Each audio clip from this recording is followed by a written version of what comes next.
Mwa Museveni kati kyasinga okutabagita NUP. Ne Muhoozi yennyini.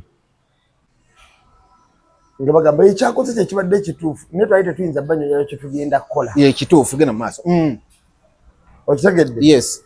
Twali tetuyinza kunyonyola nti tugenda kukola bwe tutyo oba butya. Oba butya. Olwaleero ngenda kuwulira ekintu kimu. Kati gano ge mazima ge nkugamba. Njagala omanye nti nno kati tuli mu time ya kaseerezi. Beshiri. Mu kutambula bwe bammotoka erimu four wheel egezaako egasse kati esikama mabega ne maaso esobola okakola ki? Okavaamu. Tuleme kulabira wantu wamu nga tuli mu struggle. Okay. Olwaleero bw'otunuulira Mwami Muhoozi the way engeri waba akola statements ze wakola statement engeri waba ayogera ku NUP engeri gy'agyogerako agiraga nti kibiina ky'abaterrorist bwe kiri era n'abantu basse bonna ba NUP agamba small terrorists because nanti bagamba bw'otunuulira engeri gye yawandiika ku His Excellency Robert Kyagulanyi Ssentamu alaga nti mutujju alaga nti we are looking for your husband Kabobi the terrorist. Yes. Andi asinza kuchiri Bobby kyawandika n'agamba terrorist ali mu mateeka. Naye teyagamba ko nti terrorist. Anti statement. Yagamba nze ndi muyekera ali legit. Anti obo kitadde mu statement. Ali legit. Njagala government ya mweveeko naye nga mpita mu mateeka. Okay. Kakati bw'otunuulira ebintu bino nga ebize bitambula kkiriza obagaana naffe tulina okuyitira mu mateeka gaabwe ge baateekawo nga twadde tugatambuliramu wakiri tugabatamise oba tugabakyusize. Kino kye tukola tetugamba mbuna amateeka ge gatuukiridde agaabwe naye kye tukola kituyita kulabisa. Agaba amateeka si malungi ekyo kimu, abalamuzi si balungi ebyo bibiri, naye waakiri okwata obukakafu n'obuwawali kiba kinnyonnyola ne mu nsi yonna nti we twawaaba abalamuzi ne batukola bwe bati okusinga okugamba baaleetako omusango. Kaakati olwaleero otumala okuwaaba ne tuwoza okuwoza okwo nga tukuwoleza mu kooti zaabwe. Omuntu awoleza mu kooti yo oyinza okuddamu n'omuyita omuyeekera omutujju sikulya bigambo nga n'omusango oguwuliriza sikulya bigambo nambe. Kati mutayimu eno tuyina weyoleka buli wamu kati atambula n'okuswala namere yekka yamanyi nti yawangudde ye n'omulamuzi ensi yonna tewali akimanyi yawangudde. Ebyo bye yabagambye abaana b'NUP nkugambye ye n'omulamuzi yamanyi nti yawangudde ate muli ennyama kye yamugambye si kibi kungu yayanjudde obubi. Tuli ku The Truth Media, go subscribe, like, follow. Tuli ku Climax. Yes, ndine namba emu. Buli kimu oba okiraga ku Climax weekiri okubanga buli kimu kitambula bulungi naddala mu byokulya kunywa byansanyuka water park weri ey'abaana swimming pools weziri ennene n'entono baana n'abantu abakulu wano osobola okujja n'onywerawo kabbiyako osobola okugenda wali wansi n'ozannya mu virtual reality games so ekimu kitambula bulungi nnyo nga bwe kiteekeddwa okutambula okitegedde. So nengamba ba Hayes recruitment bakugamba we bali olw'emirimu mu UAE okubanga buli kimu kitambula bulungi. Namba yabwe eri 070 4 5 4 oba osobola obafuna oba n'ogenda leerwa ku ofiisi zaabwe n'oba oyagala kutambula mutambuzi kubuukingira Hayes weri okubanga buli kimu ekikutaasa. Namba emu sooka obuuze ku bantu osooka ontwala e Masaka. Abantu abana batuwuliriza tubalamusizzaako nnyo buli omu gy'owangaalira kansubire nti muli bulungi. Yes. Abantu bange mwenna buli onsejja olimu buli omu bannaye mbalamusizzaako mukulu Joseph Virginia nkulamusizza mukulu Okere Ntinda nkulamusizzaako nnyo mukama wange n'abantu mwenna abatulaba mukulu Jamiru nkutumiddeko nnyo era wamu ne ntumira ne ku bosi wange Amin Musoke, bosi Drake nkutumiddeko, Fujita nkutumiddeko, bosi James nkutumiddeko ne Yanga Richa gwe madde ninda Yanga Richa nkutumiddeko nnyo bosi wange njagala mulabeko nabo bwa Yanga Richa we bumuli watabu nnyo ya Amini nayogeramukko naye ebigambo byayogera nabiwulira era we binamutambulira mu mutwe ate we yatuukira obyogera kitegeeza kimuli mu mutwe yaŋŋamba gwe tonnalya ku zange kitegeeza osanga essaawa yonna ngenda kuzirya ajja kukuba kaseera kyegambira n'abatuwayiriza nti twakuba emikono batuwayiriza wabula ate kino nyina kitegeera Amini waba akwetaaga oba wamulaba okuleka nga takwetaaga kitegedde bulungi ekyo nakitegeera ate bw'aba asanyuse nga kyokoze okirabye era ajja n'akugamba kyokoze nkirabye era akunyonya nagamba ye kati ebiseera ebisinga obungi abantu kyekisinga okubalima ye n'atandika kwekwasa abantu mbujamirwa nkuba ekikono sime nambe mwankuba ekikono tewali akuba muntu kikono abantu mwekuba mweka ebikono era girana ate amanyi buli omu kuba nze bwe tuba tukali nga tujja bwe tutiyampita erinnya nenga omugagga bulijja mmanyi ninga ndese nange omugagga mmanyi erinnya abamanyi bulungi nnyo omuzikiti muzikiti mumbeera ki ndowooza eno wiiki ente zisembayo okusala ku Juma nkya twasala okuva ku Juma Olwokutaano Olwomukaaga Sande Mande Lwakubiri Lwakusatu Lwakuna tukoma Lwakutaano okusala ente buli ave Masaka nga wajja Kampala ajja ne ku nnyama embisi etunya omusaayi buli lunaku musala buli kanaku wabeerayo ente ezisalwa newankubadde twavuddeyo ente nagamba ezaagulibwa zasuka mu 5 mbuzi zasuka mu 10 abantu bangi soda nakati bakyanywa lwo ne sitowe takwatibwako emigaati ekiyumba nga kijjudde amazzi twatuka time nti ng'oli ajja nagamba njagala benjagala ogabula mpayo ku soda obukisi n'okwata katoni n'ozimuwa n'alinya boda neyeegendera omu yabegerako munne abaserikale bajja nebagamba bannaye abantu nga amazindo soda bitwala biramba nibagambulike batwali waliwo omanye abasirikale bano waliwo omu ndowooza oba waliwo gwe nakyomera nga yeeteeka olunkulu mu kulya enjala emuluma banfune nange ku mmere neyeekweka banne batudde balya namugamba gwe ononyawo otukubira amasasi ng'enjala ekuluma olowooza abasajja bandyako emmere omukolo gwatambula bulungi omuzikiti ogwo nga wagula abadayasi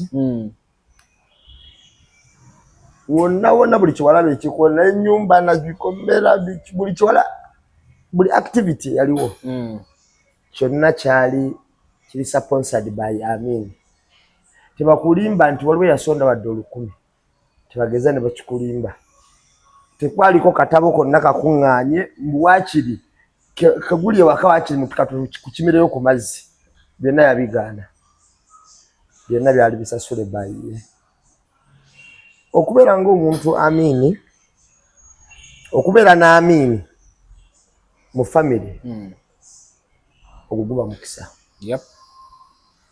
nawaba takuwadde gwe ng'omuntu personally n'ekyo kyokka ekyokuteekawo ekintu nti address wala n'obeera Kampala ng'ogenda Kyasuma obagamba ku muzikiti yabawa address kituufu okitegeera era owaboda kuuza otuuka ku muzikiti Amin yali azimbye ku kyalo ku ennyumba ezasuka mu 10 simanyi senga simanyi taata muto simanyi jjajja simanyi bonna yabazimbira naye yatuuka ku extent naga nkole ki ekintu kyensobola okuteeka ewaka ekintu ekyo nga kidescribinga nga kyekinyonyole wano naga oba nkole ki era tebakulimbanga mbu twatulako ne tupulaninga wabula yakera ku makya n'agamba owaye nti nkitegedde zino zeno ennyumba tezijja kukola teekawo omuzikiti emugayi bayakkiriza tebagambe ogenza bawambako ttaka bagamba nja basasula tendi balekere tuliko omuzikiti kati nabo baali basanyufu twava wano netusema netugenda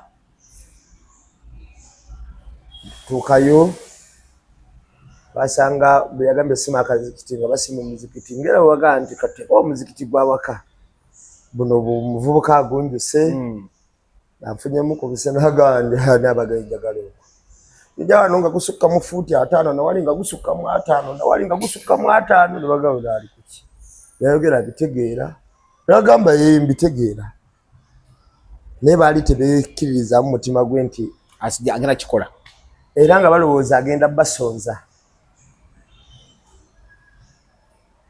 naye Katonda mulungi era ffe kolo twavayo nga tumaze okuyiwa amataffaali musenyu biki byonna nga biyiika buyisi naye Katonda mulungi muzikiti gwatambudde bulungi mufti yabaddeko nammwe mwabaddeko muyinza okuwa abantu obujulizi nti buli yabadde ajja yabadde entambula afuna ya bwereere okutuuka e Masaka bw'oba olina emmotoka nga tugijjuza amafuta oba ogipangisa nga tusasula okupangisa netuteekamu n'amafuta okusula wadde osula mu ziwoteeri nasula mu Brovard nga zonna zaalagiddwa nasula mu Brovard gwe ng'ogenda bugenzi password era abakozi b'omu Brovard ngenda kubeebaza nnyo sebo natuuse ringa ndi walinnya mu Brovard nembagamba owaayi ne bagamba gwe okulya nga tekuliiko mbw ate ki olya kyoyagala mpaka wokola ki fente twagitandikira munda kuva ku byenda nga tugidda bwe okitegeera buli kimu kyabadde kiri set era nebaza muganda wange oyo Amini bambi yakoze omukolo gwabadde mulungi nnyo amawulire bukedde Baba TV NTV bonna nabalaba NBS bonna bakola omulimu omulungi bonna sera ngante era gwo goyinza okunyonyola abantu nti buli yali agenda ng'ate akomako ne ku ssente mu mpale kati mwabalimu abayinza okunyonyola abantu nti buli yali agenda yaddanga ne ku ssente mu mpale wakirizibe entono naye yaddanga nazo kituufu abaana nabatugamba erinnya mulitaddeko feesi ffe tubadde tumunoonya Amini ndako abantu baali tebamumanyi bumanyi nze ku social media ndozi zange namuteekangayo naye nga tebamanyi nti gwe nkola ki gwe nteekayo naye talabika efeso oba ogimanyi naye omufuna nsobola okugamba omunoonyi nakubula nsobola okugamba nti munoonyi nakubula ekyenjawulo luli nti lwali tusobola okutuula awantu n'owulya nga bamunyumya nako olumu nga banyumiza ye awo omusajja amuyita Amini nagalayira akola ki nga yaddamu atyo ekyenjawulo luli nti abadde asanga naye kati takyasobola kwekweka naye kati abantu bangi bakola ki bamumanyi so nsaba Katonda amu ekisinga obulungi Haji nkutumiddeko nnyo Haji oyo wakumenti wa Amini nkutumiddeko nnyo kansubira oli bulungi mukulu Jamiru nkutumiddeko nnyo kansubira oli bulungi n'abantu Amiru yatufaako nnyo mwatufaako nga ebintu mubireeteramu nsani ya kiro Jamiru omusajja wa mulembe nnyo talina ttabu so mwenda mukulikeye Masaka abaaliyo namba emu obadde Masaka ngene ebintu bitambula ebintu biyenjere Kampala wano ndowooza tutandikire ku press conference yakoleddwa e Kavule bwe tuba tutandikira abaana beebuuza Lubongeya ne Joel Ssenyonyi mukoleraani enteekateeka yali yakukabanja sigenda mu kkooti lwaki musindika abaana mu kkooti gye mumanyi nti teri buwenkanya okusinziira ku bintu ebitambula omusajja Lubongeya yagambye buli alina obukakafu nga olina tangible obukakafu genda mu kkooti gye mumanyi nti no baakakyusa omulamuzi omukulu nga n'okulayira yabadde mu State House nzirire awo yes akati dayasi ngenda kuwulira ekintu ekyo era kino njagala n'abatwaba n'abatuwuliriza bakiwulirize nnyo nze bigondolegana n'ekibiina sikozesa emotions kyokka ate ebiseera ebisinga obungi ntera okufuna okuva ku source lwaki tugenda kukola kino era tukikoledde. Okay.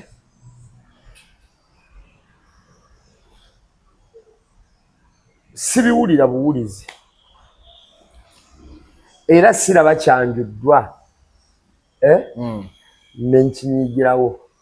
Ebiseera ebisinga obungi mba nakitegeddeko. Ati abantu banenyezebweko ku bintu baba bakoze nga abantu tebabitegedde. Kakati ngenda kunyonnyola. Ojjukira olunaku Lopro yagamba nti enkya tugenda mu palamenti. Jjukira abaana abamubuukira abamuvuba bino abamuvuba. Yes, yeah, I remember. Nali omu kwe yakubira ku baana abamu. N'okugezaako okugenda ku live zaabwe ne mbagamba bannaye waliwo ekintu kiri calculated. Mulindeeko okukibuukira. Twali kuswala enkeera nga bagamba ekyakoze kye kibadde ekituufu naye twali tetuyinza banyonyola kye tugenda kukola. Ekituufu genda mu maaso. Okitegedde? Yes. Twali tetuyinza kunyonyola nti tugenda kukola bwe tutyo oba butya. Olwaleero ngenda kuwulira ekintu kimu. Kati gano ge mazima ge nkugamba. Njagala omanye nti nno kati tuli mu time ya kaseerezi. Beshiri. Mu kutambula bweba mmotoka eri mu four wheel egezaako egasse kati esikama mabega ne maaso esobola okakola ki? Okavaamu. Tuleme kulabira wantu wamu nga tuli mu struggle. Okay. Olwaleero bw'otunuulira Mwami Muhoozi the way engeri waba akola statements ze wakola statement engeri waba ayogera ku NUP engeri gy'agyogerako agiraga nti kibiina ky'abaterrorist bwe kiri era n'abantu basse bonna aba NUP agamba small terrorist because nanti bagamba era bw'otunuulira engeri gye yawandiika ku His Excellency Robert Kyagulanyi Ssentamu alaga nti mutujju alaga nti we are looking for your husband Kabobi the terrorist. Yes. Andi asinza ku Bobi kyawandika n'agamba terrorist ali mu mateeka. Naye teyagamba ko nti terrorist. Anti statement. Yagamba nze ndi muyekera ali legit. Anti obo kitadde mu statement. Ali legit. Njagala government ya mweveeko naye nga mpita mu mateeka. Okay.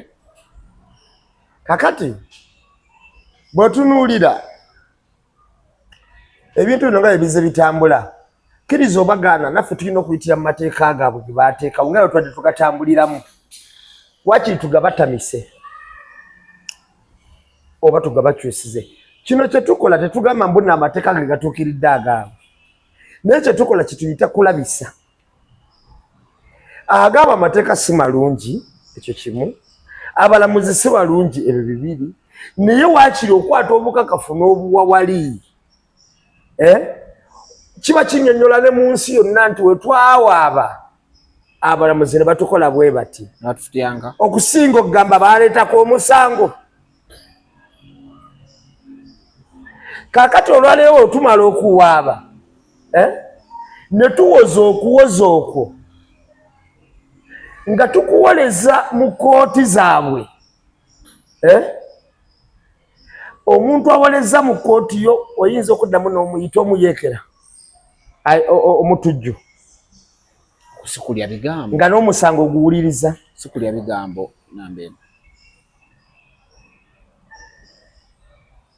Kati mu tayimu eno tulina okukola ebintu ebimu nga bigwa mu mateeka gaabwe gennyini era nga tuwoleza mu kooti zaabwe zennyini okusobola okusangulawo ebigambo byabwe bye batuteekako nti abo baterrorist.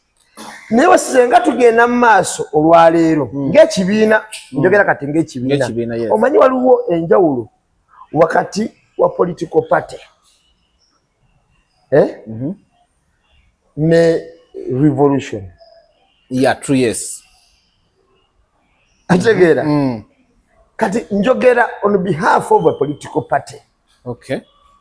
Olwaleero mu kibiina kino ekina ababaka 5 mwomeka mwomu senga tukwata ekibiina ekyo nenalobawo omubaze gwe bakajjayo wabadde wataano mu babiri okay senga tukwata ekibiina ekyo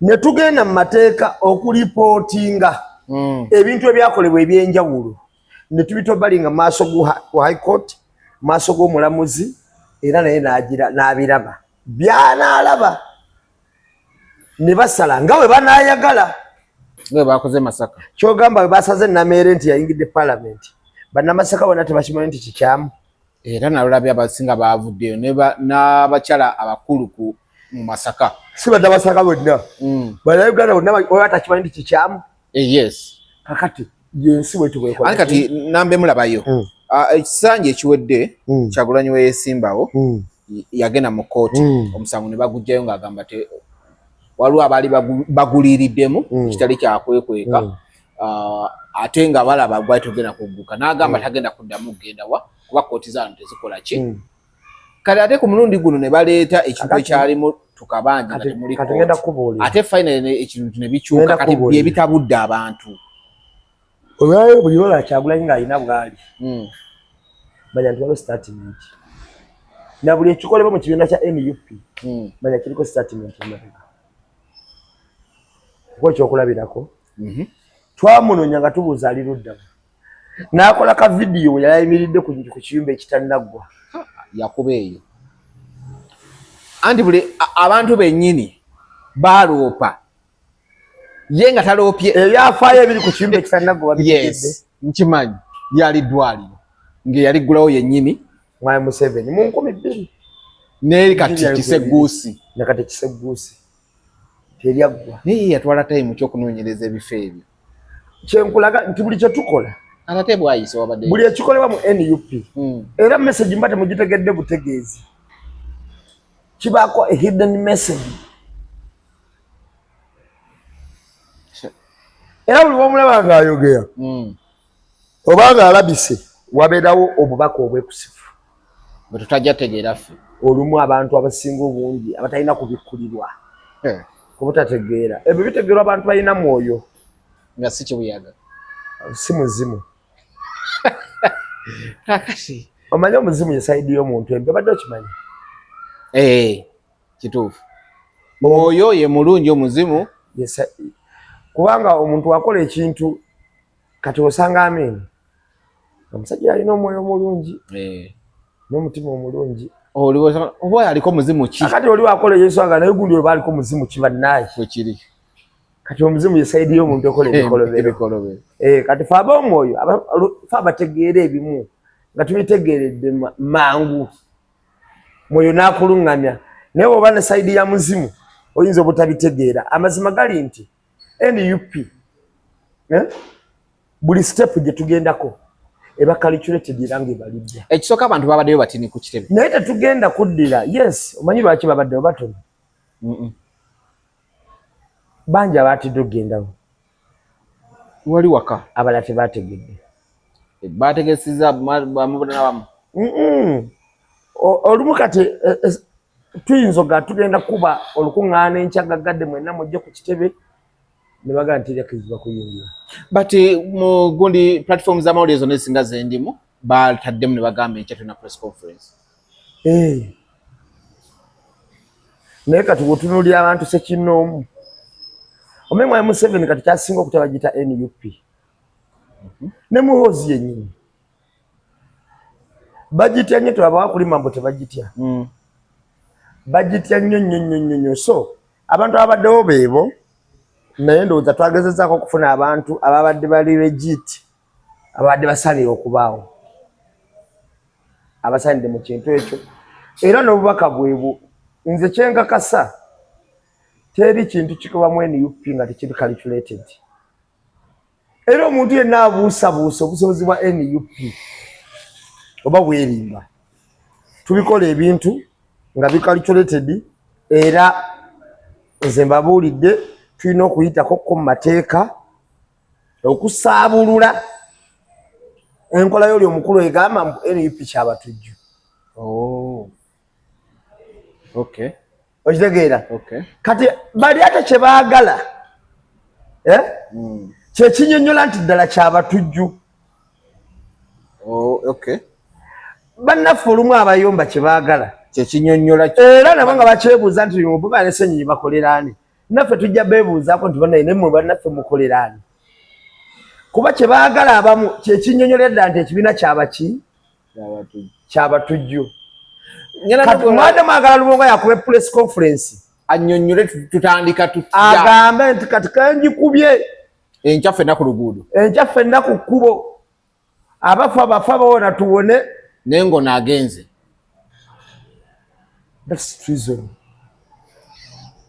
Mulina okumanya we tuli ne we tutambulira nekye tugezaako okukola. Tuleme kufuuka nnyo bagiwe. Kati yeekolera ye nno alagira ddala nti nno mulabika mwatandise okukwata ku musimbi kuba yasinza ogikumamu yeekolera alina obuzibu bwe ne SG. Naye ate n'erinnya lya Lugundi yaligaseemu erya Loopu yabuuziza abantu babiri wadde mboteeka mu byayagala naye gandi ye alina obuzibu nani ne SG. Lwakuba nze ebintu ebimu tetwagala binyonnyola media. Naye ati oluusi abamu bafunye nga zigenda kukosa public. Olumu abantu bakaka ebintu ebimu okutuuka nadde abakomuledi baffe tutuko binyonnyola media ekiba tekijja nga tebisaanidde. Ti omuntu ayinza omumalisinga omuntu naye nga mumalisinga buki bumalisinzi olwokuba mulina obutakkaanya bwammwe olwokuba balina obutakkaanya wali ow'emabega ate ffe ab'omunda nga tumanyi ko bwakola ki kwe bwava ekiwulira. So nze ndowooza ng'omuntu baneka muleke mbabuulire Kyagulanyi oyo mulaba teyekkiriranya tebakulimba.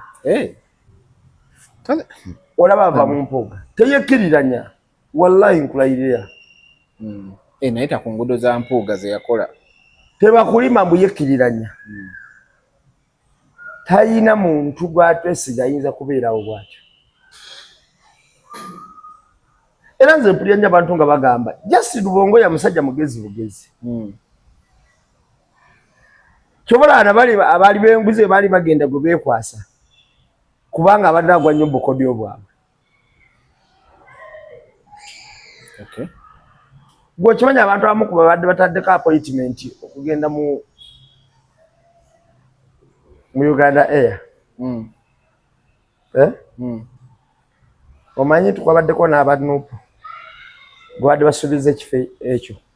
Tugenda tutuukawo ku Uganda Air wono kisaabululira ekyo. Kakagala okisaabulire eno kiyinza obbulira wano. Kakati nze nkubuulira ebintu ebyo byonna biteesebwa bikolebwa binnyonnyolwa era omuntu ayinza okujja n'agamba nze mpuliriza pulezidenti yekka wano Ssenyonyi tombuulira naye Ssenyonyi talina kyakola nga pulezidenti amanyi akimanyi.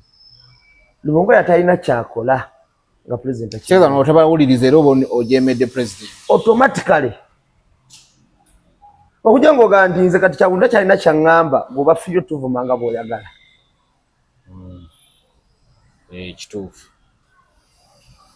Kituufu. Naye Kyagulanyi tagenda kuva yayogere buli kimu.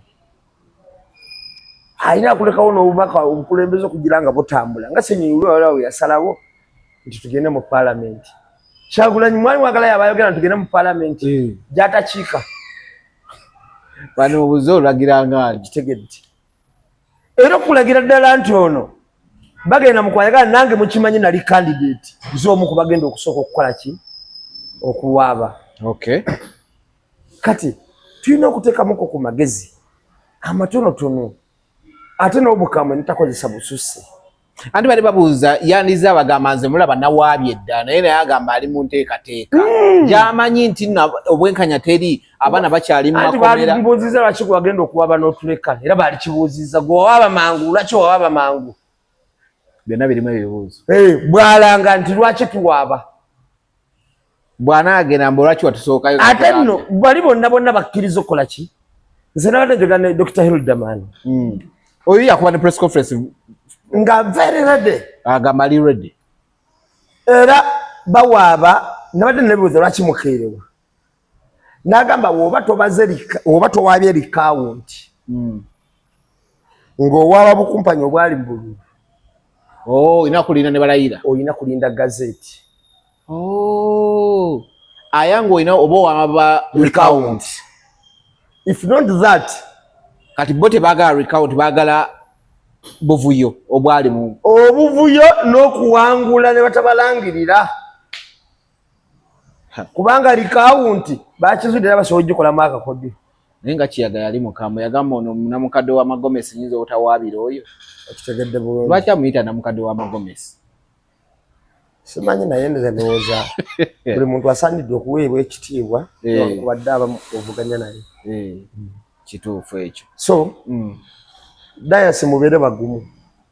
NUP kyefumba kinene kitokota bulungi. Bagamba kifumba mutuku. Wabula bwe baba balinda okulangirira ebintu bya revolution ekyo tebakisuubira nga babirangirira ku kitebe ku NUP. Tebakisuubira. Ekyo tekikyabwe. Tuli mu revolution ffenna. Twagala gavumenti eveeko ffenna. Naye nkubuuza ekibuuzo. Twagala gavumenti ey'emirembe eddako ffenna. Twagala tuleko ku pulezidenti omulala ffenna. Naye kankubuuza ekibuuzo. Ffe twatambula wano eno mu madduka. Nze okimanyi nali ku field. Ng'ava okudduka bate? Okudduka bate? Lwe tulonda. Nenkeera. Ffe twadduka tuti. Mwa protecting oba gains. Ate owaayiriza. Nga mutudde waka munayize kumiraawo. Ate owaayiriza. Manje nali masajja. Naye nze natambula buli wamu nalaba be baakuba be batta be baakola. N'abagundi bodaboda yakuwabyako n'ekuyisa enewa gundi ku studio yaani. Nalayitayo. N'obabuuza ne bagamba awa tewali kkubo olina kuddayo eri. Yonna nayitayo. Ne bagamba bo bali balowooza odduka ne bagamba ssebo yali atambuza mirimu gya kibiina yali tadduka. Yonna nayita buli wamu. Natambulira mu motoka, natambulira ku boda, nze buli wamu natuuka. Natuuka ku police station ezaawera nno empitirivu. Naye amazima gali nti abantu baali balinda ffe ab'ekibiina ffe kaba bayimirira kukuba nga bwe twayimirira. Era nga balaba example. Nga balaba kapasite yaffe emala twaliwo. Naye revolution teri muntu agenda gamba muntu mukola bwoti mukere ku macha mu musituke byammwe mutandike. Naye ekibiina nga tekirina structures. Abantu batanze obutategeera nti mwe kirina okuyitira. Batanze obutazitegeera. Kino ekibiina si kyabayeekera. Baga mwogera kirala temukola kirala. Si kyabateralisiti. Kino ekibiina kiwandiise era twagala okuswagula kino ekigamba nti tuli bateralisiti. Kiveewo. Kwekola ebintu ebimu nga tubikolera mu mateeka munda mu mateeka ga gavumenti amateeka gaabwe. Nti oba kubba akalulu weesimbirawo mu mateeka ne katuwabye mu kkooti zammwe mu mateeka muwozezza mu mateeka abawangudde abalemeddwa ddamu bagambe nti bayeekera. Ddamu bagambe nti batujju nga bw'okibagamba nti era onoonya batujju. Ontegedde bulungi? That is it. Bo tunyonnyola nti tugenda okukola ekintu kiba kiyina kye kinyonnyola ne tekisangulawo gwe kyotalaba. Bw'ate olinda Lubongo ajagambe ke tukuŋŋaanya wano kyendagira mwenna mugende mubateme. Buli afulumano ne Jambiya bali bamanyi bagenda kusanga akuŋŋaanyizaawo ejambiya Mbazi Bwambe Buso Akiso biki. Abantu olumu nabo bakozeseeko ko nga bagambe entuumu eyo gye mulaba kwatamu kyosobola. Bakozeseeko ko ku ndowooza yaabwe tebanyiiga nnyo. Ogenda n'otunuulira omuntu nga mulungi n'ebinyonyola birungi era nga bigasa naye naanyiga n'ogoba lebe yabadde ki. Obusungu ne bumufuga ne bumwogeza ebitajja mu bulamu obanga onyiize osookanga n'osirika toyogeranga. Bw'obanga osanyuse era osookanga n'osirika toyogeranga. Yogera wokka awasaanidde okwogerwa. Kibaita agona next answer. Awo wenyini obadde olina ky'oŋŋamba wali emabega omukulu omukyala Jennifer Bamuturaki ndowooza mu mbozi mu kati ffe tuba tukyasinza omusunsula ng'oggyeko loopu omulundi gwe yamusunsula yali 2012 we yamusunsula n'alaga incompetence ye ndoza mukati ndoza buli kibadde kigwa ku Uganda Airlines tubadde tubeera nakyo wetu kimuki mu ngalo era nga tubanyonnyola nti biki kyaddaaki yakwatiddwa ku nkoona era ndoza lopu gyali yanaabye mu ngalo n'abembozi mukati banaabye mu ngalo era bwe twogerera ne bagamba omu Ethiopia omwami oyo bamuyita Jima Wake if I'm sorry when yasitereza bulungi azalibwa Addis Ababa mu Ethiopia yaliko yagulirako airline Ethiopia n'abeerako board of directors o Ethiopia then Rwanda ne mupakula n'abeera board of directors mu Rwanda kati ndowooza balabika bamuleeta wano sina kindi ayinza okuba bulidde bamuleese President Museveni yappointinze Jima Wake a retired airline industry executive and former chairman of Ethiopian Airline Group as interim chief executive officer. Interim? Yeah. Lwaki bamuwera ddala? Lwaki bamugira interim? Aliwo nga bakyafuna omutuufu. Kati aka interim ka kiyaye bamuwadde omulimu naye olw'okuba bamanyi abantu bajja kukuba enduulu wano Uganda ekitegeeza tewaliwo basobola kukola biki naye kakuteekako ka interim kati ajja ku exceedinga Jima Wake yaweereddwa omulimu era abadde mu ntambula z'ennyonyi ez'enjawulo company ez'enjawulo zimu kuzisinga wano mu Africa. Yes. Usanga yanaaguza engulu nze ddala simbadde nkugamba nnyo nawe wennyini badde osobola okulira Uganda Airlines. Sirina bisaanyizo ebyo.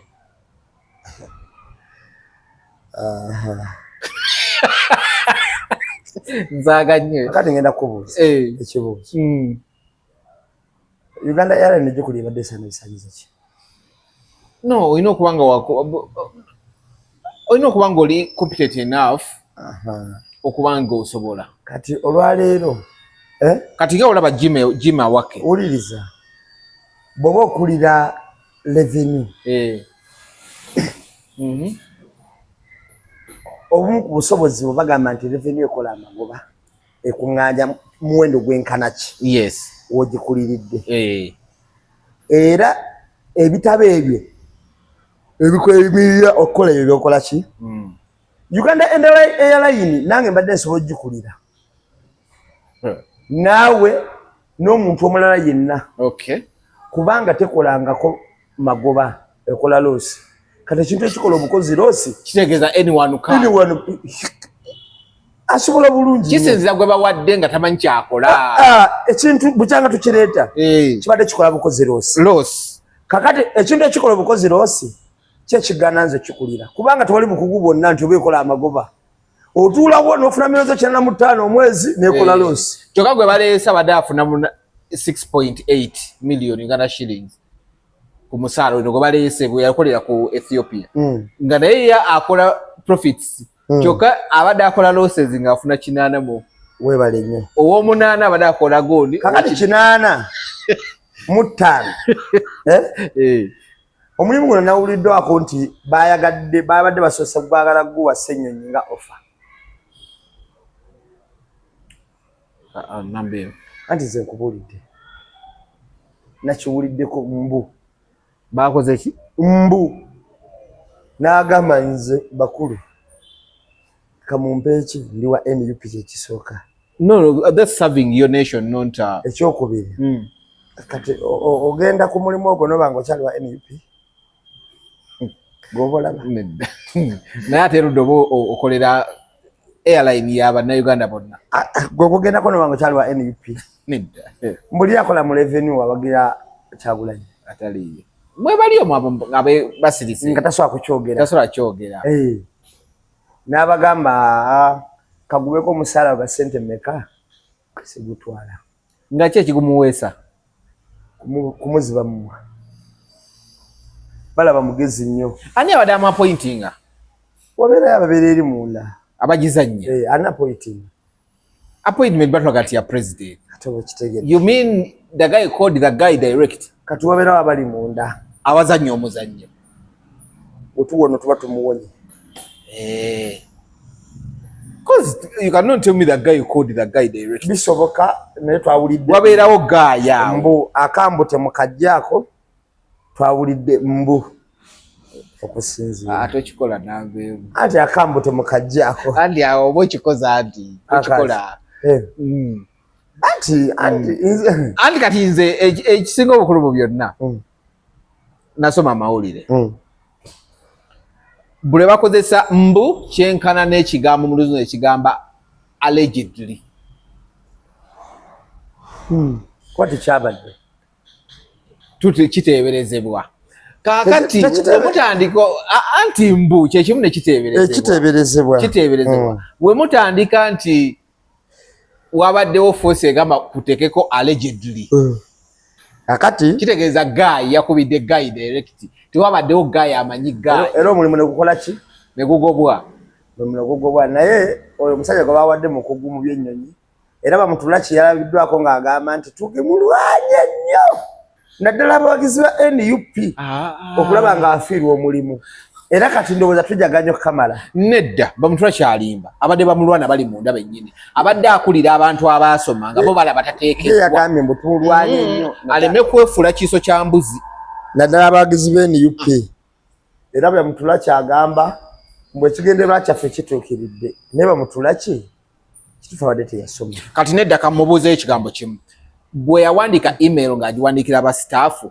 mulimu ab'NUP abakolamu abagirinkinga awo kiso kya mbuzi kyaliko yakyazaako abagenyi abali mu 600 nga buli omu n'ayinona ssente za gavumenti mbu bukadde 7 nga buli omu alidde buli lunaku ali akakadde kamu n'ekitundu era bw'atyo yakwatako akawumbi kamu n'ekitundu tebamanyi gye kaalaga n'agamba mbu nakasasudde ba TikTok bayimbe buyimbi Uganda Airline emikozi bano waliwo obukadde olwendo obwabula obukadde 9 bwali tiketi nga bantu balaga nti abantu bafuna nga tiketi zirabika sente zirabika tiketi ezo nga zibalirirwamu miliyoni nga 9 n'okusoba financial year yasooka yakola loss ya biliyoni 2 plus 315 yakubiri eryoka ekole biliyoni 5 yasooka jukira yali 2 n'erinnya negera ku 3 kati nesala nedda ku 205 neryoka esala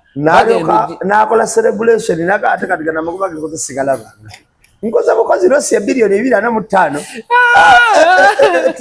tuze engulu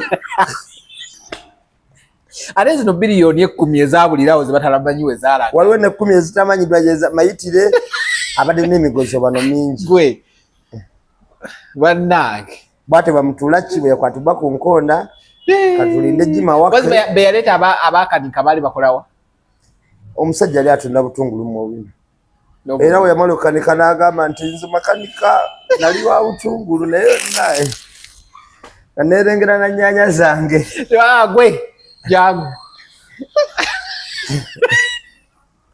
nga Uganda enyuma kati nze omanyi olwabeerawo ekintu ekinene ekitambula gavumenti eno efuna agwesulako ejirikiti bamutalo kibali badde bamugoba dda but they have been waiting of course kati nze nakirowoozezaamu ng'omuntu gwe bakoze eki gwe basaddaase this lady yali alina kuba nga yafiringira dda cause mu bintu ebimu bye bamulanze image embi eri Uganda Airlines abadde agiwa image embi kyokka mubadde bakakiraba ekyokubiri customer service amaze emyaka emeka singa 3 yes contract by myaka emeka not 5 ndowooza yali yakisanja bwe tuwagalira tukugira tambula na kisanja maybe but bw'otunuulira ebintu byonna bye bayogedde byalabikirwawo from nebagambye nti yagenza otuuka president ng'obusungu bwaliko yamugambidde go you idiot go away yamuyisa idiot mwami Museveni wanyiga terukakozesa agamba you idiot ana akakalukabira kati you idiot anyway that's it omusajja yagize omukazi bamukotte ku nkoona yajja mu kosase ngali arrogant naye bamusasudde kubanga taata waba yafira ku kiseminti awe kamo yes George bamuturachi band rest in peace katono yali amusasula mbu bamutaba yekera baki Katonda n'amuyita teyateekayo na application kati addemu awandika application naye ateeke yasabe ate nga yabadde agamba banne abalina obusobozi muwandiike mu email gye basindikidde kitegeeza tabulina gwe bamubuuza wafune otya wayitawa babwe wayitawa kuba abadde yabibika emisaala eminene ku ba staff nga bawe emisolo naye nga eno tukola loss n'okusosola mu ngaba y'emirimu mu mawanga abadde akikola nga bawa ggwanga limu saabakusomera bakola mu Uganda Airline mwalimu omwami bamuyita Kintu akola ku kago yokka yasembayo abasigadde bonna baggwanga limu okuleka PR gwe ate tayogera nko gye tuli abadde ndoza omuyindi anyway that's it ekyo kitambula bwe kityo gundi bulijjo mulwadde wa sirimu nga tetumanyi ani mulya nnyama Namere owa sirimu atwala fayiro mu kooti okumanya nti mulwadde wa sirimu kati Namere eyasoma obwalooya amanya ati emirimu gy'obwa dokita anti oli yamugambye oli obwana obuto eddagala balinywa babiri basisinkanayo nkwatali mulwadde wa sirimu ate nga toli musawo omanya ddi abalwadde engambo zitambula anti kwani azitambuza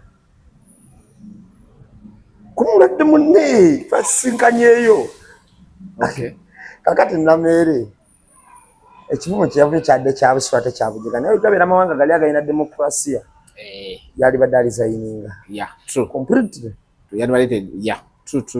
kyali badde tekiriiko wadde the moment wakyogeredde yaligenze n'okutuuka wali eringa emisango gyalumye eddanga era kooti emugaa nti lizayininga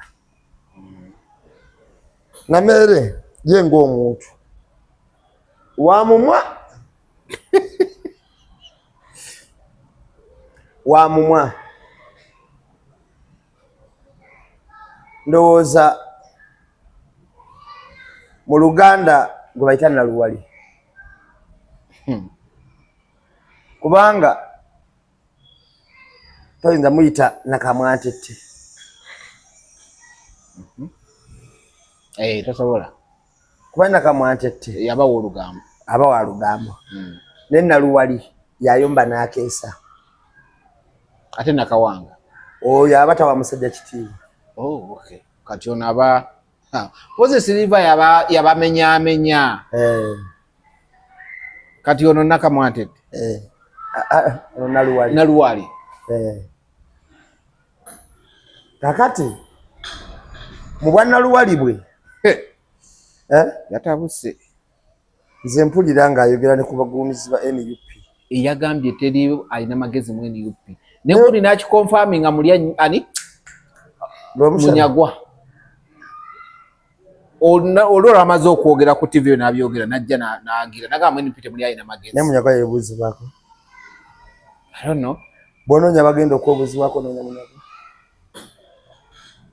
just in case weebuuza onoonya Munyagwa ayina olumwagenda nga ntama kakati omuntu atebuuzibwako tolina ngeri gy'ogamba mbu mujjako adiisi Namere yakola wano ekikolwa ekya Holigiriz ekya Holigawati ekiro kino yakola ekikolwa nga kya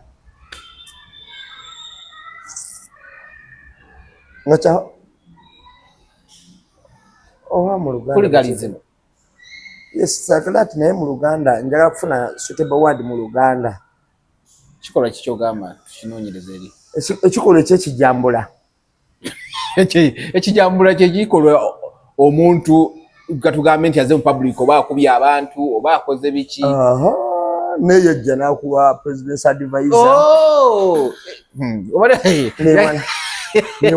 gundi yamwebazizza newana n'okwewa ono gwe bakolamu akate yani ono gwe bakolamu akate akawuliriza yani kozi mutegedde owejjeno bijirwa yamwebazizza n'agamba wakola ekyatulema okukola gw'ova otya Masaka n'ojjeyo e Kampala n'okuba omuntu n'oddayo yamwebazizza ku seeti naye mu ngeri y'ekijambula kati Namere ekisinga omusumbwa kiri kimu Namere abba njovu gipakira mu kadeeya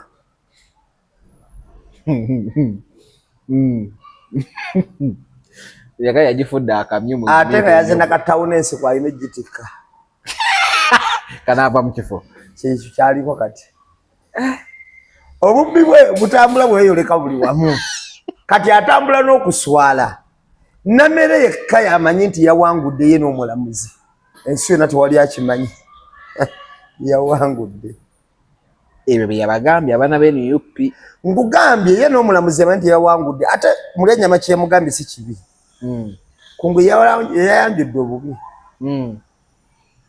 yagambye nti katwanirize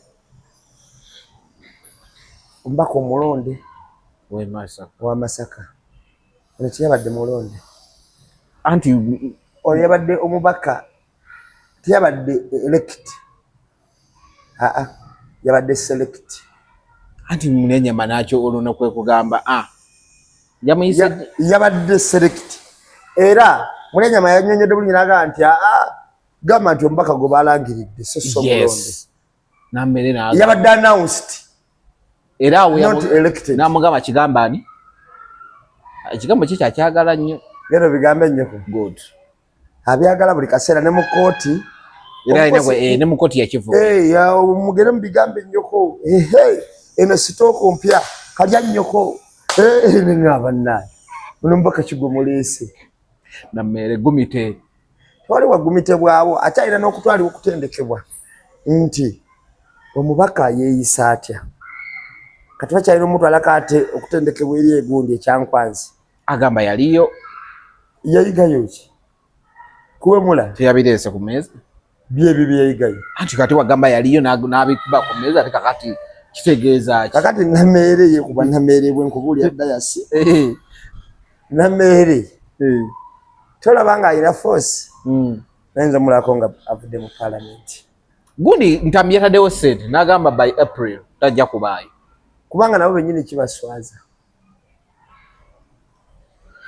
ate bagezaako n'omuwa TV balabo banaakola bulungi awumulidde kuli n'asukka naye kino ky'okulwaza omuntu siriimu si kituufu si kirungi omuntu omuteekako obulwadde gw'otabeera naye n'amugamba mbu yakafuna avidax 3 ate nga zonna zaagwa okitegedde yakakyusa amanyi emirundi 3 ng'ate baagwa amasomero baagwa according to Namere ezo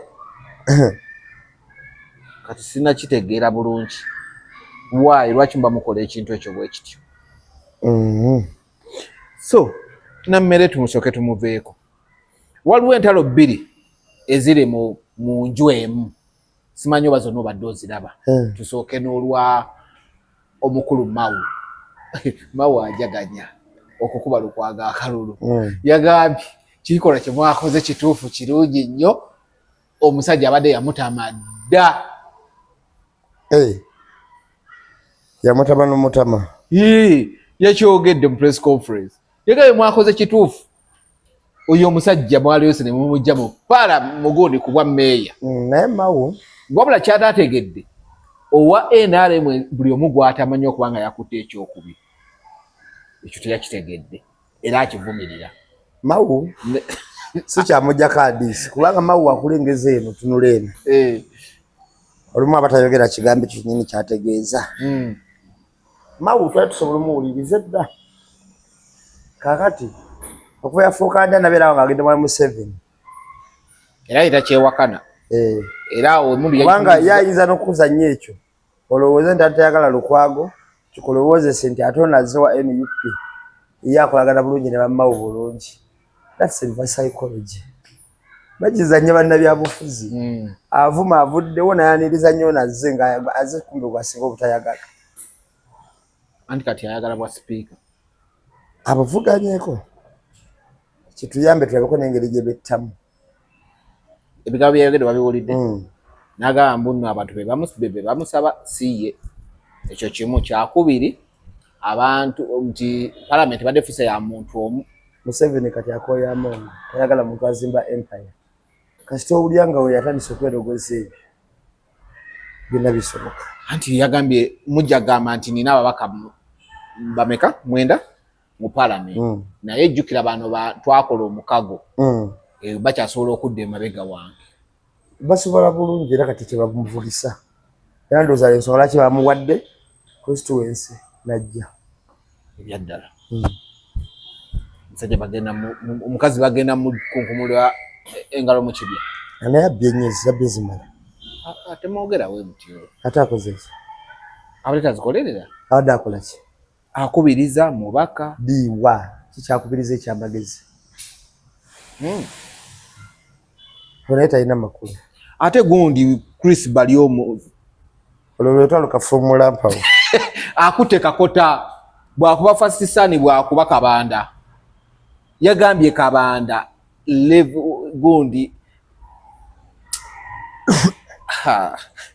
kyenkulekeddeyo ku Nameere.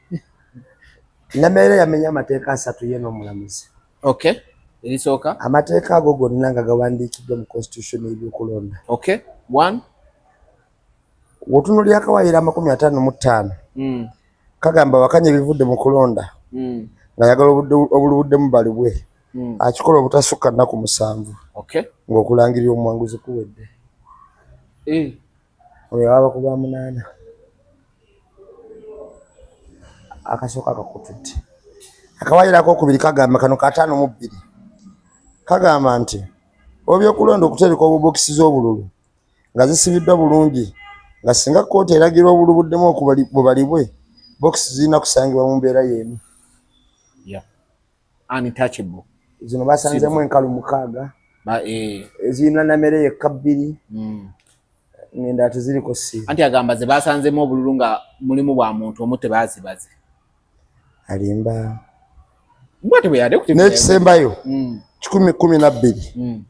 Wagamba okuddamu okubwa obululu mugonjoola obutakkaanya mu kulonda ababaka ba paalamenti tekikolebwa mu lunaku lw'eggandaalo olw'okuwummula era byongezebwayo okutuuka ku lunaku olw'okukola oluddako. Lulina kuba mu working days. Bano babaze lwa 6 mu Sande. Olwe Sande. Bonna yagamenye. Anake. Wadde obuuza ki ekisemba?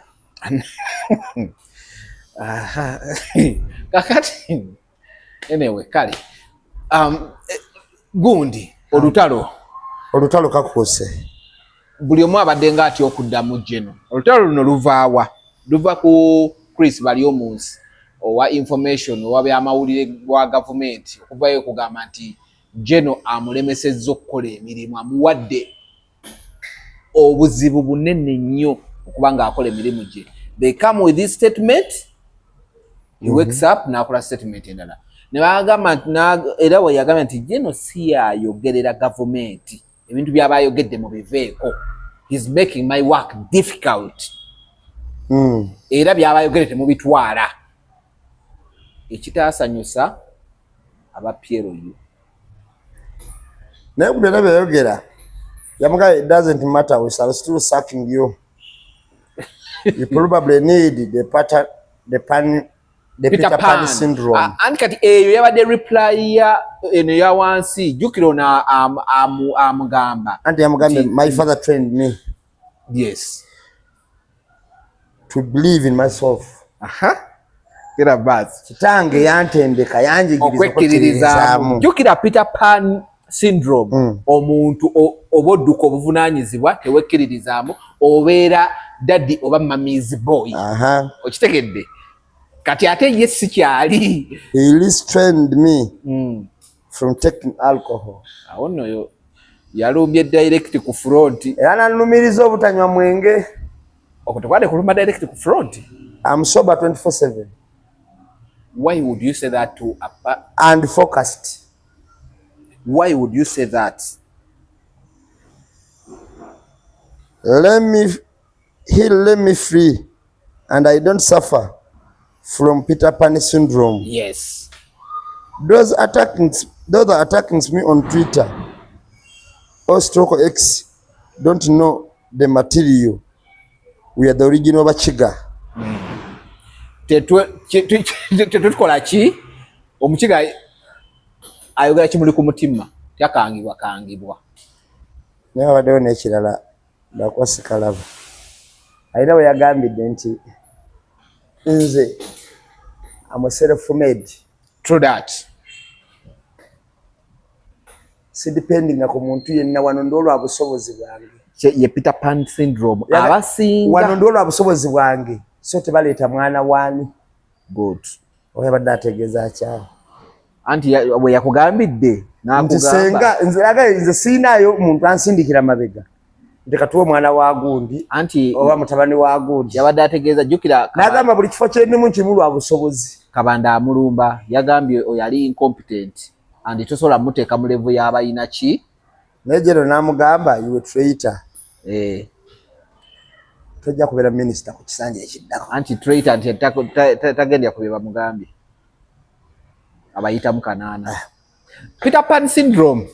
Everyone osologera n'ogisomako oba yali asomye kwaka akatabo oba yali alabye movie. Peter Pan syndrome omuntu oba teweemalirira. Every time oba odduka away from the responsibilities zoba oteekeddwa olina okubaako n'akupushinga oba teweemalirira. So Peter Pan syndrome eraga omuntu ali incompetent ku bintu by'aba akola ki. Peter Pan syndrome is a pop psychology term describing adults who avoid the responsibilities. Good. Resist commitments and struggle with emotional support, emotional maturity, acting more like a children than adult. Peter Pan syndrome kitegeeza omuntu adduka obuvunaanyizibwa era nga ne waasuubiza ekintu eky'amakulu takituukiriza nga alwana n'endowooza y'ekikulu nga ayagala nnyo okukola ebyekyana ekito okusinga eby'ekintu ekikulu. Kati nambe muna kinjagala okubuuza. Chris Baliomus ali within the government, right? Omuntu gwe yabadde ayomba naye at that time gwe yagambye ekigambo Peter Pan syndrome ye muntu agezaako okujja mu public eno gye tuli. Si bwe kiri? Kiki yabadde agezaako okutegeeza public ga Chris Baliomus abantu bwe tuba tujja bw'olaba characteristics eza Peter Pan syndrome oba eneeyisa bebino wammanga avoidance of responsibility. Kitegeeza ekintu kyonna ekiba kikudde bakase kikake. Resistance to commitment. Kitegeeza n'okuba awali wengenda kuba ekyokulabyayo katini Katonda agenda mu maaso. We bali balonda abajaasa ba 10 abagenda mu gondi. Resistance to commitment kibanga gamba ntabwa ku mulimu anti kyekugamba commitment ngenda kuwa ekyaka kati recently ani yatuuka late nga bakola ki nga bali mu kwanivering abajaasa 10 abagenda mu parliament okukiikirira amagye. Naye olabe video ani yatuuka late nga ye bwala ulira characteristics zino yokka abatulaba ffenna mugende muteekemu nga president flagging off bagundi olaba wano waliwo kye tuyita childlike behavior weyisanga omwana omuto engaging in hobbies or lifestyle better suits to childhood, sometimes called failure to lunch. Emotional immaturity, dependence, relying on partner or parents to manage their lives or solve problems. Ngono kuba muntu mu bituli directly ng'olaga public nti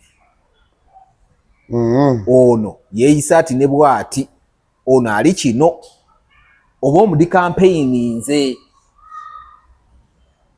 eyo directed campaign naye ekireeta ebyo byonna kimanyi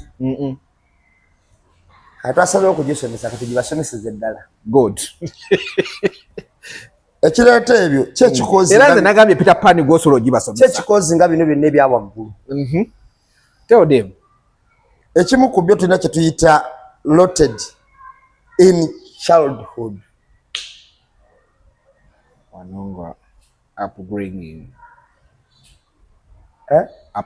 bringing y'omuntu rooted in childhood oba wafuna empisa embi okuva buto anti yo upgrade obuto obwo buba bwayonooneka kakyama amamera rooted in childhood. Hey. Ekireeta bino gender and age nakyo wa myaka emeka kavubuka okiwulira psychological factors ategeera atya ekyo nakyo bikulu nnyo kakati ate era waliwo ne solution kwebyo muntu asobola atya okumanaginga syndrome eno mulina okumubeererawo therapy kiki therapy bakinyonyola batya mu Luganda kuba omuntu gwe batutte butaabwika naye abeerako therapy bwe ba isolate n'omugaba bamuteeke mu gundi yokka bamugire naye ayinza okubeerako isolation therapy. Kakati wano tugamba nti develop a better coping mechanism. Kati therapy eno libanga ddagala naye nga ligenda kuyingira mu bwongo bigambo osoka n'omuwerekereza ebigambo bali omunsi kye yakoze accepting responsibility anti kati yes kituufu okukkiriza responsibility mulina kumubuulirira naye nga yakyabuulirirwa wano nga bagamba nti gradually taking on small tasks not big kale mugana ne mumuwa ebinene mugana ne mugaba ebinene and commitment to build a confidence in managing life. They have said the small tasks not big mistakes ije mukola kati omuntu alina Peter Pan syndrome tomukwasa buvunanyizibwa bunene kwayinza obwonona mukwase yakatini olabo bakasobola katini ke kaliwo bungi nnyo okugeza era presidential advisor kubanga president alina abamuwa abagezi 15 gwe wanaakutuukirako era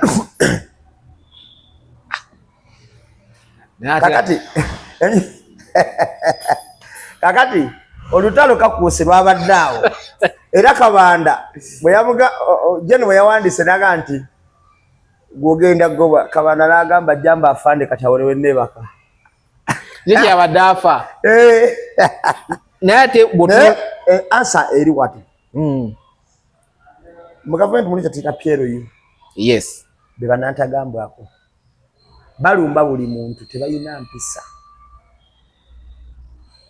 they are ill mannered kati waliwo nabali ababadde mu movement enkadde tuli bagonvu eri mwami Museveni kati balina okakasa nti oba wali mu movement enkadde nga toli mugonvu eri mu Piero yu bakuba ovaawo era system weri kyobola Kabanda omusanga nga akuba lera abukidde lwaboogo ekyali kubali omunsi bwatyo nobirabye abulayo kubukira Museveni abulayo kati ate obuukira lwaboogo kyo kiba kiddako olwamaze ebbali omunsi yawambye lwaboogo teyasoka lwaboogo olowooza yasoka lwaboogo bali omunsi yasembye naye bali omunsi alina engeri gyamudescribinze video olabika ogirina ayina terms bbiri ze yakozesa kuba zinvudde mu mutwe nga they really describe him. Bali omunsi yabadde ayogera ng'omukugu asobola remember he's a lecturer yabadde ayogera ng'omukugu asobola okwogera ku ekitongole omanyi olina ekintu ky'otamanyi ku Bakiga naturally bagezi nnyo simanyi oba omusomero basomera asomako n'Abakiga anzalira abalenzi ababiri mu Kiga naye kankubulireko kati basatu obalabe kati gwe bafaanana kulisi bali omunsi 1 Dr. Kiza Besigye 2 Mama Mbabazi 3 Bwakana Rugunda naye mu Kiga okay nkwaddeko 4 laba engeri gye bayimiriddemu Okitegedde? Era ono yamugambe we are the true Bakiga. Bana bagezi nnyo ndowooza mu Western basinga n'ekitono ky'amagezi. Western region ni namba. Bakiga bagezi nnyo kitagambika. Era ndowooza babaddamu abo bayinza okuba Banyolo. Abanyolo? Babalamu. Balamu alina amagezi mangi. Baba bagezi Abanyolo. Baba bategeerera ddala. Naye Abakiga mu magezi gano agakola emirimu agakwata na kibagezi nnyo mu bwongo. Tebagambika. So natunulidde nze olutalo longa lukumunta ne ntutunulira ne ngamba waayi nabe agudde mu kiyumba ky'ensanafu. Nabo mumanyi nabe muwulira naye omanyi kibaki si kiwuka kabakawuka kamyukirivu naye nokalako nga kagudde mu nsanafu zidduka nkutidde kakambwe nabe zidduka lirebera ne zifuutukayo. You know, the guy didn't even ask for help. Yabakutte bwomu. So ate ne balemu mulizoninga naye nga bamutiisiza ku kifo n'abagamba ng'ekifo kiringa pisto eyokola ki eyomutiisa ati yabagambye nze siriwo kubeera minisita nabadde nsuubira okumulizoninga obulungi tukitegeere so si tujja kugoba ekyo nakyo kyamazeemu kamaanyi. Ekyokubiri bwe yabadde annyonnyola bali omunsi yadde agezaako okubikka nga minisita omukugu omugezi okulaga nti zino ezimu ziba personal opinion z'omuntu tuleme kuddira Twitter y'oli kugifuula nti nno official communication ya government issues. So naye ndowooza Kabanda yakitegedde bubi.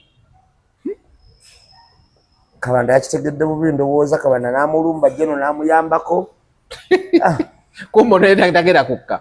Anyway, nebigwerera ffe abaabirabe buli omu yabirabye nga waabirabye. Naye kasita yawandiise n'agamba nti nze buli kyentuuseko nkituuseeko nga nze lwa busobozi bwange. I'm not incompetent. N'agamba nze yagambye siina bwe bankwate baka fansoli. Ate kasita yaleesemu Peter Pan syndrome. Awo ne mmanya akagoba kaweddemu. Anyway, tumaliriza naye ekisinga obukulu mu byonna. I saw a tweet. Kuba nze nabaga tetuli sure oba X ye oba si ye, but ebintu ebiwandiikibwako olumu biraga nti ki ate na okusinza kugezebwa owa information wa government ndoza yasinza tu verifying nti kiki ye kwe kwabadde gundi yagamba embono buli akola mu internal affairs awumuziddwa bagena kuleta abalala lwa nsonga tebakola ki babadde bamma Abanyarwanda nero kayiye kubanga alina yajorekako n'agamba ekyagenda kuzzako internet neddako. So usimanyi bayo X wagirabyeko nagirabye eyagundi eyaba nagamba agenda yabadde gamba nti ngenda tugobye tugobye abantu mu internal affairs tugenda wandika abapya era ekibagobezza kulwawo kuwandika Abanyarwanda bawagundi zaabwe kuba wandaga muntu na passports anti bino biri mu internal affairs abantu ne bamubuuza kuva ddi nga balina okufuna ebyo byonna ng'Abannayuganda. Era newunyiza oba ne Rwanda basobola okugobako. I do not think so. Ku bantu nga Bannayuganda. I do not think so. So eyo debate nno nene tuyinza ogirabanga entono nti omuntu can get fired because akoze ekituufu. So eyo debate yo ekyagenda mu maaso. Nze nandirowoozezza Abanyarwanda b'ennaku zino aboogeza n'amaanyi n'amanya baagakomyawo yali Ssenyondo n'addamu n'afuuka Gashu. So nze ndowooza parliament ebintu byo yanditunulidde kyandibadde ekimu ku byo. It's not right. Omuntu afuna ate obutuuze mu ggwanga. Omuntu lwaki ogenda mu ggwanga batugwa bateeka ga ggwanga ekyo. Kkiriza ab'eggwanga eryo bakutwala oba weefuga. Naye ng'ogamba otya nti nze ndi w'amaanyi nnyo mu ggwanga lino kale ngoya n'abakozi ku lw'okutereeza nze. Kati ye overall buli sekita yagikwataga. Ye commander in chief bamuwa obuyinza bamumwera wali eri. So he's of course anti kakati amagye kye gakola bakiyita kuwamba gawamba buli kimu. Anyway, mubadde balabi balungi, that debate is still moving on. Nze ng'omu, I really, you get, bikumalako ekyewungula n'omala n'ogamba, why?